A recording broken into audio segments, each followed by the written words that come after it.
sa Papa Dudut Stories, ikaw ay hindi nag-iisa.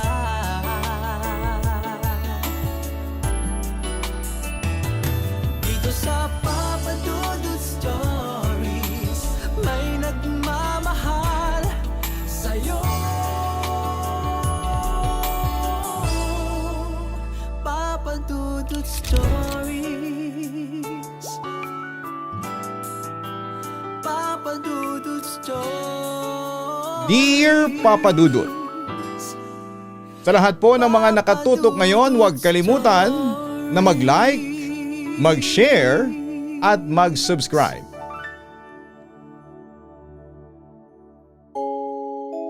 Isang magandang araw po sa inyong lahat.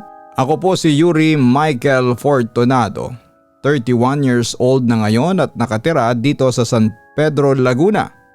Matagal mo na akong subscriber simula pa nung pandemic year 2020. Samantala, share ko lang sa inyo yung aking kwento, isang totoong karanasan na hindi ko alam kung maniniwala kayo o hindi. Papa Dudut, 14 anyos lamang ako nung nangyari ito, pero feeling ko ang tanda ko na dahil pinapayagan na akong lumabas-labas sa gabi. Yung kaibigan ko si Rian, bago lamang kaming magkakilala pero sobrang close na agad kami. Alam mo yung feeling na kahit na anong pag-usapan ninyo ay hindi kayo mauubusan. Ganon po kami. Isang gabi galing kami sa kabilang bahay sa tropa namin. Medyo napasarap ang kwentuhan kaya hindi namin namalayan na malalim na pala ang gabi. Bilang lalaki syempre, kailangan kong ihatid si Rian. Hindi naman pwedeng pabayaan ko siyang maglakad na mag-isa. Lalo na't kailangan niyang dumaan sa kabilang kanto na medyo madilim at tahimik. Yuri, wag ka na kayang tumuloy. Baka mapagalitan ka na sa inyo, sabi ni Rian habang naglalakad kami. Ano ka ba? Okay lang yan. Malapit lang naman yung kanto ninyo. Saka mas mapapagalitan ako ni mama pag nalaman niyang hinayaan kitang mag-isa. Sagot ko naman. Nagbibiro pa ako niyan pero deep inside ay ramdam ko na yung lamig ng hangin. Iba yung timpla ng gabi na yon. Walang masyadong dumadaan na tricycle at kahit yung mga asong kalye na madalas ay maingay ay parang nananahimik. Pagdating namin sa kanto nila ay doon ko unang napansin yung truck. Isang lumang truck na parang pang-deliver pero nakaparada siya sa isang spot na wala namang dapat pagbabaan ng gamit. Walang ilaw sa loob at yung pintura niya ay parang tuklap-tuklap na sa katandaan. Ang weird naman nung truck na yon, bulong ni Rian. Baka nasiraan lang, sabi ko. Kahit medyo kinakabahan din ako. Sige na, pumasok ka na sa loob. Balik na ako kaagad. Hinatid ko siya hanggang sa gate nila. Kumaway pa siya bago pumasok. Pagkasara ng gate ay doon na nagsimulang bumigat ang pakiramdam ko. Biglang tumahimik ang paligid. Alam mo yung katahimikan na nakakabingi? Kahit sa sarili mong paghinga at yung kalansing ng susi sa bulsa mo ay parang ang lakas-lakas. Ganon ang pakiramdam ko habang naglalakad pabalik, Papa Dudut. Tumingala ako sa langit, wala ring bituin, puro makapal na ulap lamang. Sabi ko sa sarili ko, Yuri, bilisan mo na lang. Baka abutan ka pa ng ulan, mahirap na. Pero habang naglalakad ako ay hindi ko maiwasang mapatingin doon sa truck na nadaanan namin kanina. Nakatigil pa rin ito sa gilid ng bakanting lote. Habang papalapit ako ay mas nagiging malinaw ang itsura nito. Hindi lang pala ito basta lumang truck. Yung pintura nito ay puti na parang naging grayish na dahil sa kapal ng alikabok at ng kalawang. Yung gulong nito sa likod ay medyo flat na. Parang ilang taon nang hindi na igagalaw. Pero ang pinaka-weird, bakit doon siya nakaparada? Wala namang tindahan doon, wala ring bodega, bakanting lote lang na puno ng matatayog na talahib. Nung mga 10 metro na lamang ang layo ko, napansin ko na may tao sa bandang likuran noong truck. Huminto ako saglit, Papa Dudut.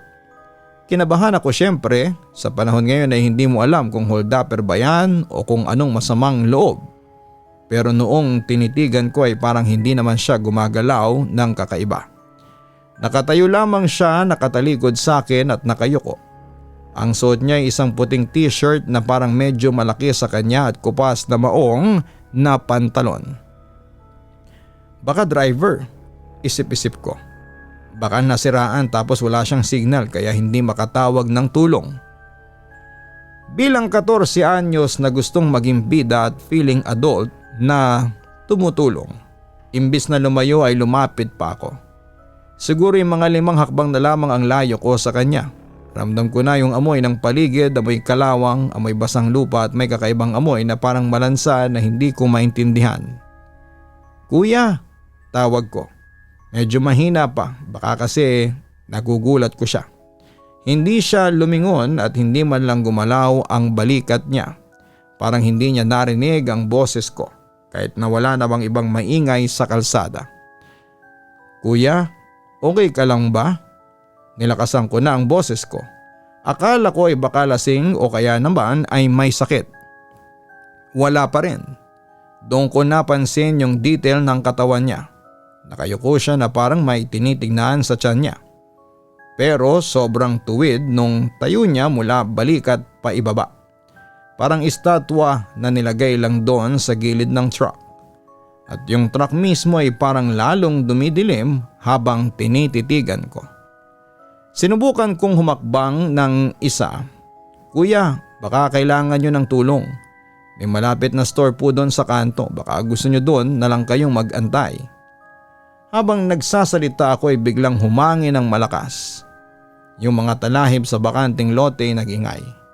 Parang may kung anong gumapang sa loob ko. Pero ang mas nakakatakot kahit malakas ang hangin, yung t-shirt ng lalaki ay hindi man lang nagagalaw. Parang nakadikit sa balat niya. Doon na nga nagsimulang manginig ang tuhod ko. Parang may bumubulong sa utak ko na Yuri, takbo na. Huwag mo nang antaying lumingon yan. Pero alam mo yung feeling na parang naparalyze ka. Yung kahit gusto mong itakbo ang mga paa mo ay parang nakabaon sila sa simento. Nakatitig lamang ako sa likod niya, inaantay na baka gumalaw siya. Baka magsalita siya. Baka sabihin niyang okay lang ako, bata, umuwi ka na. Pero hindi siya nagsalita. Sa halip ay narinig ko yung mahinang tunog at parang tunog ng likido na tumutulo sa semento. Kuya, ulit ko. Pero sa pagkakataong ito ay nanginginig na talaga ang boses ko. Halos maiyak na ako sa kaba kahit na wala pa akong nakikitang mukha. Doon na siya nagsimulang gumalaw at hindi mabilis kundi dahan-dahan. Yung leg niya ay narinig ko yung lagatok. Parang matagal nang hindi na igalaw.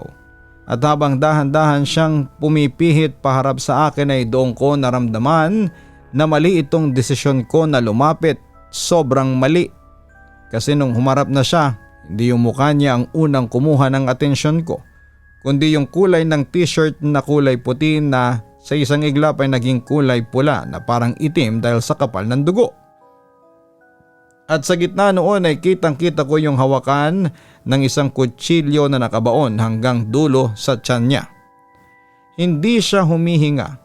Nakatitig lamang siya sa akin gamit ang mga mata niya na parang walang buhay. Pero puno ng matinding sakit. Doon ko nalaman na etong lalaki sa dilim na ito ay hindi siya naghahanap ng tulong sa truck. Siya mismo yung trahedya na nangyari doon. Parang tumigil ang mundo ko, alam mo yung pakiramdam na gusto mong sumigaw pero walang lumalabas na tunog sa bibig mo.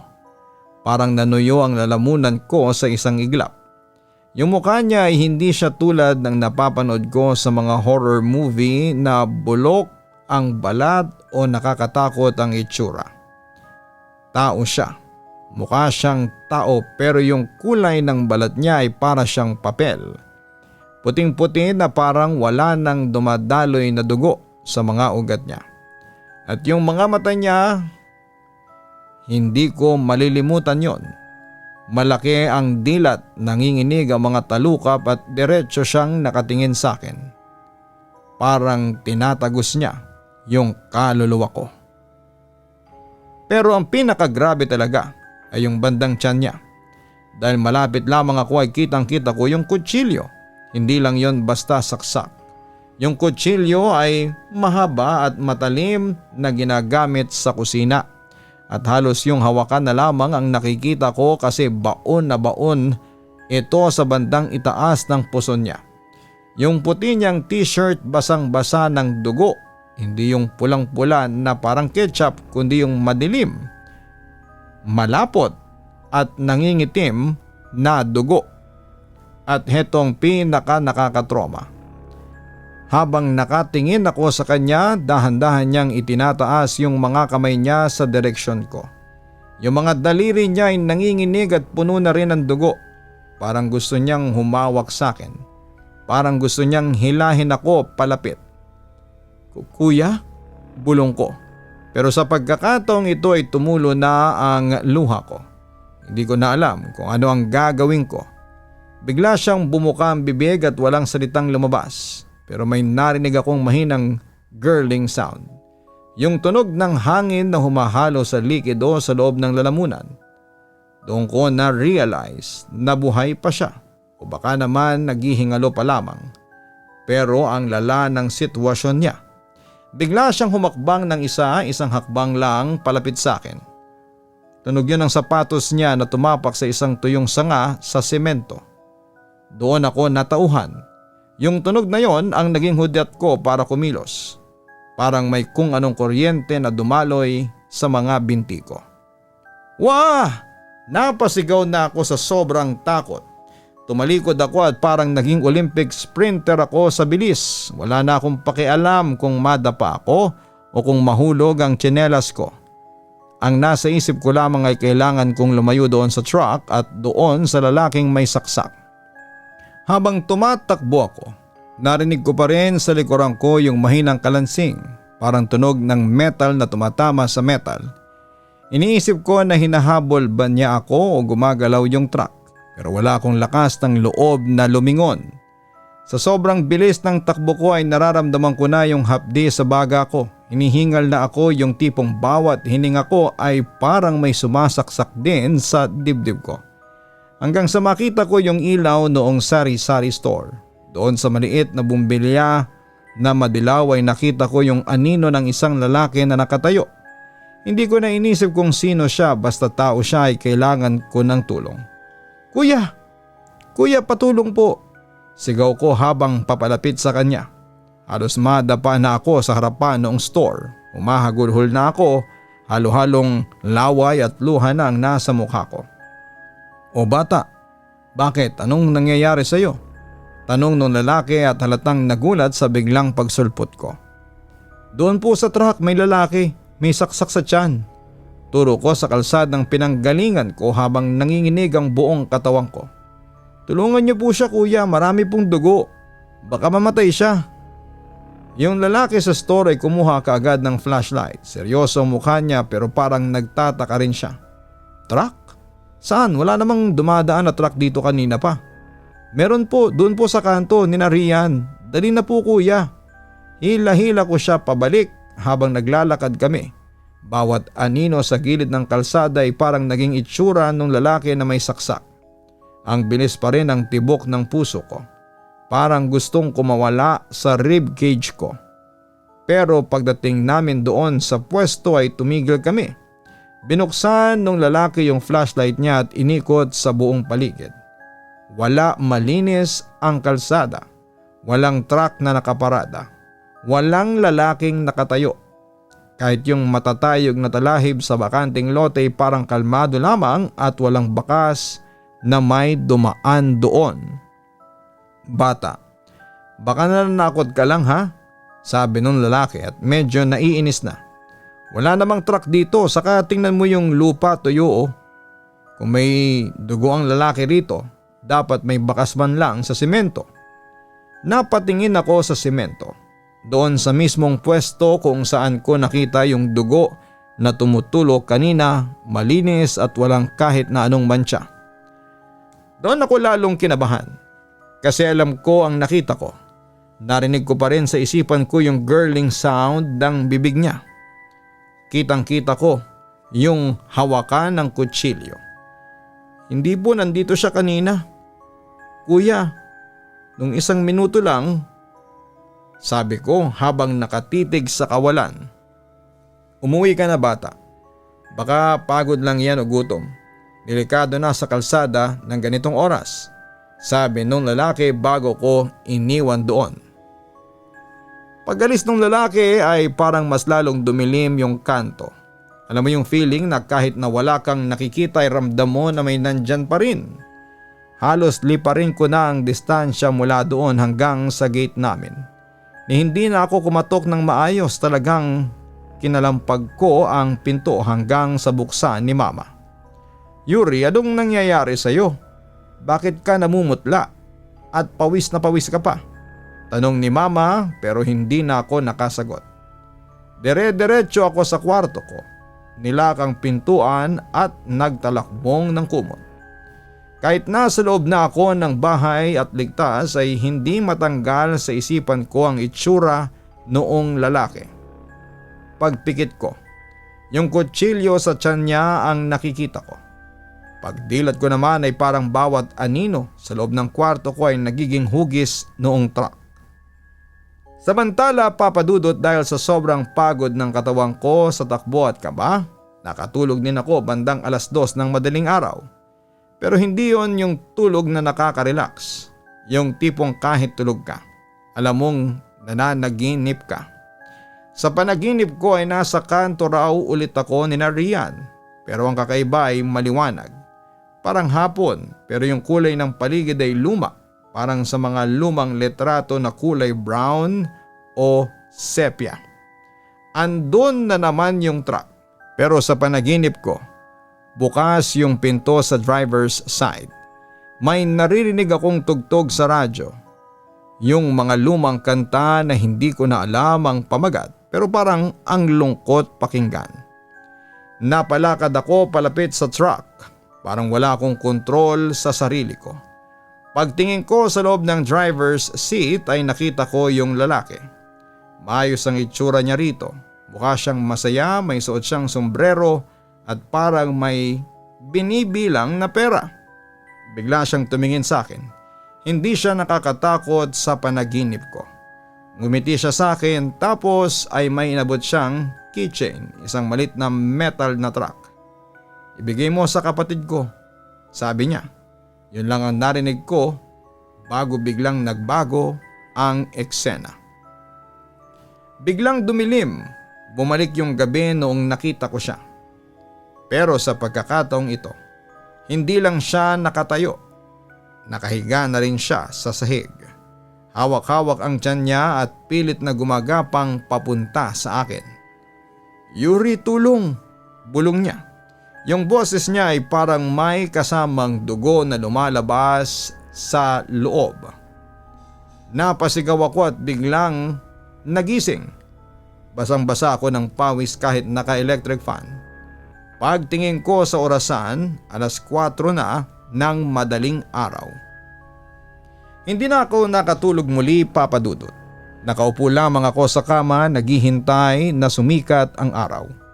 Nung medyo maliwanag na ay kinuha ko yung shorts na suot ko kagabi noong nangyari yung insidente. Gusto ko lang i-check kung may nadampot ba akong dumi o kung ano bang habang tumatakbo. Habang kinakapa ko yung bulsa, may naramdaman akong matigas na bagay. Ano to? Bulong ko. Sigurado ako na wala akong nilagay sa bulsa ko kagabi bago ako umalis ng bahay. Paglabas ko ng kamay ko mula sa bulsa, halos mabitawan ko yung shorts ko. Isang keychain, isang maliit, kalawanging metal na hugis strap. Eksaktong-eksakto doon sa keychain na nakita ko sa panaginip ko. Doon na ako nanginig na lumabas ng kwarto. Hindi ko na alam kung ano ang realidad at kung ano ang guni-guni lamang. Paano napunta sa bulsa ko yung gamit na nakita ko lamang sa panaginip? At sino yung kapatid na sinabi noong lalaki? Nagpa siya kung hindi muna pumasok sa school at pumunta ako sa bahay ni na Rian. Gusto ko siyang tanungin pero natatakot ako na baka isipin niyang nababaliw na ako. Nung makita ko si Rian sa labas ng gate nila ay mukhang namumugto rin ang mga mata niya. "Rian, okay ka lang ba?" tanong ko. "Yuri, si mama kasi kagabi pa umiiyak," sabi niya habang nakayuko. "Kagabi kasi, yung ika-10 taon mula nung mawala ang kuya ko. Hanggang ngayon hindi pa rin alam kung nasaan siya o kung anong nangyari sa kanya. Basta na lamang siyang hindi nakauwi kasama yung truck na dinideliver niya." Napahawak ako sa bulsa ko doon sa metal na keychain. Ang bilis ng tibok ng puso ko. Ibig sabihin yung lalaking dugo ang nakita ko sa tabi ng truck. Yung lalaking humihingi ng tulong yon ang kuya ni Rian na 10 taon nang nawawala. Kinuha ko yung keychain sa bulsa ko at ipinakita sa kanya. "Rian, pamilyar ba ito sa'yo?" Pagkakita ni Rian sa keychain ay bigla siyang napaupo sa simento at napahagulhol. "Saan mo nakuha yan, Yuri?" "Yan ang paboritong keychain ni Kuya Ray. Yan ang huling regalo sa kanya ni Papa bago siya nawala." Doon ko nalaman na hindi lang basta pananakot ang nangyari kagabi. Ang lalaking yon, si Ray, ay hindi pa nakakaalis sa kantong yon at siguro'y kaya niya ako pinili na makakita sa kanya ay dahil alam niyang ako lamang ang maglalakas loob na lumapit at tumawag sa kanya ng kuya pagkatapos ng mahabang panahon. "Rian, tumahang ka muna," ang sabi ko habang inaalalayan ko siyang tumayo. "Kailangan nating malaman kung bakit ko to nakuha." "May nakita ko kagabi, Rian. Alam kong hindi ka naniwala sa akin nung una pero nakita ko ang kuya mo." Kinuwento ko sa kanyang lahat mula sa paghatid ko sa kanya, sa pagkakita ko sa truck na sabi niya ay wala naman hanggang sa lalaking may saksak sa tiyan na dahan-dahang humarap sa akin. Habang nagkikwento ako ay lalong namumutla si Rian. "Yuri, doon sa pwesto kung saan mo nakita yung truck, dati yung garahe ng kumpanyang pinagtatrabahuhan ni kuya," bulong niya. "Pero nung nawala siya at yung truck, nagsara yung kumpanya at giniba yung building. Ngayon bakanting lote na lang yun na puro damo." Dahil sa kuryosidad at takot na rin, nagpasya kaming dalawa na pasukin ang bakanting lote. Tanghaling tapat naman kaya sabi ko sa sarili ko ay ligtas na siguro to, maliwanag naman. Bit-bit namin yung keychain, pumasok kami sa pagitan ng mga matatayog na talahib. Ang hirap maglakad kasi matatalim yung dahon ng damo at ang daming nakatambak na debris, mga lumang hollow blocks, mga kalawanging yero at kung ano-anong basura. "Dito yon, Rian. Dito banda nakaparada yung truck kagabi." Turo ko sa isang partikular na spot na medyo pantay ang lupa. Nung tumayo kami doon ay biglang umihip ang hangin. Kahit tirik ang araw ay parang may dumaang lamig sa bato ko. Yung keychain sa kamay ko ay parang uminit bigla. "Yuri, tingnan mo to ha," tawag ni Rian. May nakita kaming isang bahagi ng lupa na medyo lubog. Dahil siguro sa ulan nitong mga nakaraang araw, medyo gumuho yung lupa, may nakalitaw na kung anong matigas at kulay puti. Kumuha ako ng isang piraso ng kahoy at sinimulang hukayin yung paligid nun. Habang lumalalim ang hukay ko ay lalong bumibilis ang tibok ng puso ko. Hindi yon bato, hindi rin yon hollow block. Nung matanggal ko yung huling layer ng lupa ay muntik na akong maduwal. Isang piraso ng gulong ng truck ang nakita namin. At sa ilalim noon ay may isang luma at kalawanging metal na pinto. Nakabaon ang buong truck sa ilalim ng lupa. Doon na kami tumakbo pabalik sa kalsada para humingi ng tulong. Nakita namin si Mang Dindo, yung tanod na nakausap ko dati. At tinulungan niya kaming tumawag ng mga pulis at mga taga-barangay. Nang dumating ang mga otoridad at sinimulang hukayin ang lote gamit ang backhoe, lumabas ang katotohanan na 10 taon ang tinatago ng lupa. Hindi pala nawala ang truck ng gabing yon. Matapos saksakin si Ray na mga hold-upper ay hindi lang nila ninakawan ang truck. Para itago ang krimen, dinala nila ang truck sa loob ng lumang garahe na under construction pa lamang noon ang sahig. Ibinagsak nila ang truck sa isang malalim na hukay at tinabunan ito ng semento at ng lupa. Dahil gabi at walang saksi, akala ng lahat ay tumakas lang ang driver dala ang truck. Nang tuluyang mabuksan ang pinto ng truck na nahukay, nakita nila ang isang kalansay sa driver seat. Suot pa rin ito ang kupas na puting t-shirt at maong na pantalon. At sa bandang tiyan noong kalansay ay nahanap ang kutsilyong matagal nang nawawala. Nakatarak pa rin sa pagitan ng mga buto nito. "Kuya," hagulhol ni Rian noong makumpirma ng mga pulis na si Ray ngayon. Samantala, Papa Dudut, matapos ang ilang linggo ng investigasyon, nabigyan din ng maayos na libing si Ray. Nahanap din ang mga suspect dahil sa mga fingerprint na nakuha sa loob ng truck na na-preserve dahil sa pagkakabaon sa ilalim ng lupa. Isang hapon pagkatapos ng libing ay bumalik ako sa kanto ni Rian. Mag-isa lamang ako. Gusto ko lamang magpasalamat. Habang nakatayo ako doon ay wala na yung amoy malansa, wala na yung bigat ng pakiramdam. Ang narinig ko lang ay yung huni ng mga ibon at ang ingay ng mga batang naglalaro sa malayo. Kinuha ko yung keychain sa bulsa ko at balak ko sana itong itapon o ibaon din sa lupa para matahimik na. Pero bago ko pa magawa yun ay parang may narinig akong boses sa hangin. "Salamat, Yuri." Mahina lang, parang bulong ng hangin. Pero sigurado ako, boses yon nung lalaking tumingin sa akin nung gabing dinalaw niya ako sa panaginip. Tiningnan ko yung keychain, ang dating kalawanging metal ay parang kumikintab na ngayon sa ilalim ng araw. Imbis na itapon ay tinago ko ito. Hindi bilang alaala ng isang multo, kundi bilang paalala na ang katotohanan, kahit gaano pa ito kalalim ibaon, laging gagawa ng paraan para lumabas. Lalo na kung may isang taong sapat ang tapang na makinig sa mga kwentong hindi naririnig ng iba. Simula noon ay hindi na ako natakot sa dilim. Kasi alam ko, minsan ang mga nakakatakot na bagay ay nagpapakita lang para itama ang mali. Umuwi na ako sa amin at sa huling pagkakataon, lumingon ako sa bakanting lote. Wala na yung truck pero alam ko sa lugar na yon may isang kuya na sa wakas ay nakauwi na rin sa kanila. Sa ngayon, Papa Dudut, ay may sarili na akong pamilya at nakatira kami dito sa San Pedro, Laguna. Habang nagtatrabaho naman ako sa isang factory dito sa Carmona, may communication pa rin kami ni Rian na nagtatrabaho na sa Canada kasama ang kanyang asawa at mga anak. Tungkol naman kay Ray, dinadalaw ko pa rin ang puntod niya tuwing undas at nag-aalay ako ng panalangin. Hindi ko makakalimutan ang kababalaghang naranasan ko na akala ko ay sa mga pelikula lamang nagaganap.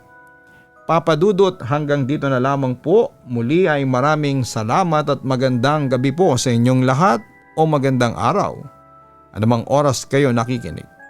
Lubos na nagpapasalamat, Yuri Fortunado. Maraming salamat, Yuri, sa pag-share mo ng iyong kwento sa ating programa. Mga ka-online, ang kwento ni Yuri, Rian at ni Kuya Ray ay hindi lang basta nakakatakot na karanasan.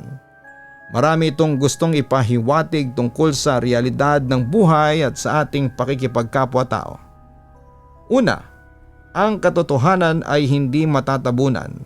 Kahit 10 taon nang nakabaon ng truck sa ilalim ng lupa, gumawa pa rin ang tadhana o ang kaluluwa ni Ray ng paraan para lumabas ang katotohanan.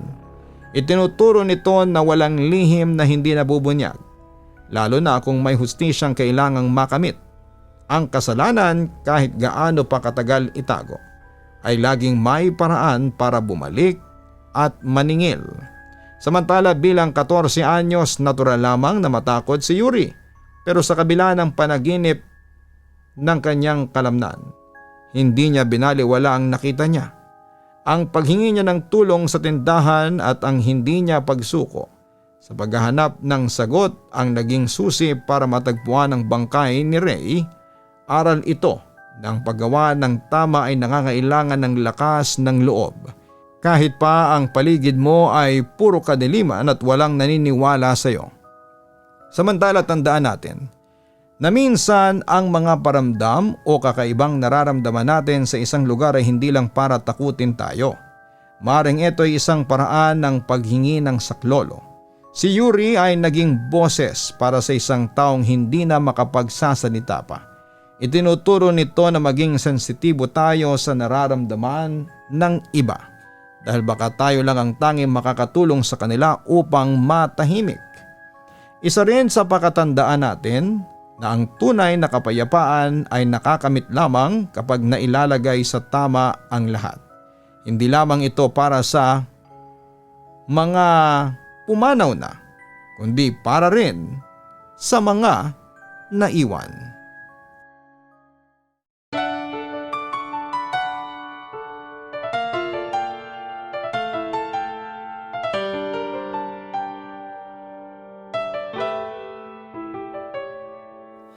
Ang buhay ay mahiwaga,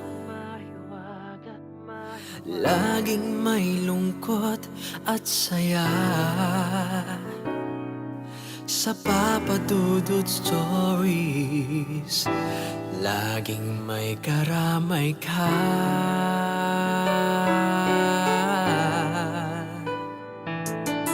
Mga problemang kay bigat, dito ay pakikinggan ka.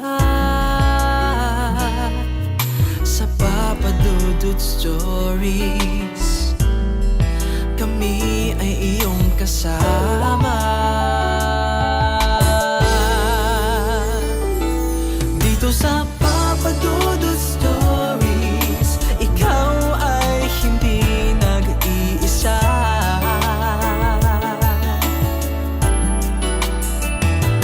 Dito sa Papa Dudut Stories, may nagmamahal sa'yo. Papa Dudut Stories,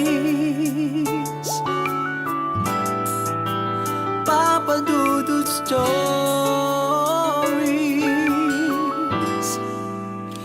Papa Dudut Stories.